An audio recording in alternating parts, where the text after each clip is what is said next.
Welcome to జనం కోసం journalism news. ఈ రోజు మంగళవారం భూపాలపల్లి నియోజకవర్గంలోని గణపురం మండలంలోని గాంధీనగర్ శివారులో గుట్టపై నిర్మాణంలో ఉన్న యంగ్ ఇండియా ఇంటిగ్రేటెడ్ పాఠశాల భవన నిర్మాణ పనులను భూపాలపల్లి శాసనసభ్యులు గండ్ర సత్యనారాయణరావు పరిశీలించారు. ఈ సందర్భంగా నిర్మాణ పనుల పురోగతిపై అధికారులను గుత్తేదారులను అడిగి తెలుసుకున్నారు. అనంతరం గుత్తేదారులతో మాట్లాడుతూ పనులను త్వరితగతిన పూర్తి చేయడంతో పాటు నాణ్యత ప్రమాణాలకు ఎలాంటి భంగం కలగకుండా అత్యంత బాధ్యతతో చేపట్టాలని సూచించారు. ప్రభుత్వం ప్రతిష్టాత్మకంగా చేపడుతున్న ఈ విద్యా సంస్థ భవిష్యత్తు తరాలకు నాణ్యమైన విద్యను అందించే కేంద్రంగా నిలవాలని ఆకాంక్షించారు. పాఠశాల నిర్మాణంలో నాణ్యత భద్రతా ప్రమాణాలను తప్పనిసరిగా పాటించాలని అధికారులను ఆదేశించారు.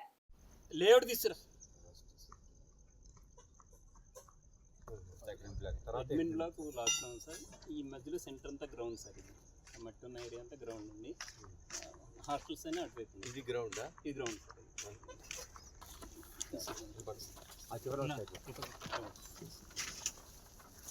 మనకి నిలబడను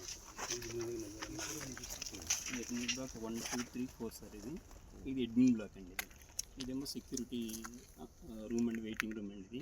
ఇది సీనియర్ డార్మిటరీ సార్. ఇది జూనియర్ డార్మిటరీ. 4 బిల్డింగ్లు అండి. 4 బిల్డింగ్లు సార్. ఇది కిచెన్ అండ్ డైనింగ్ సార్.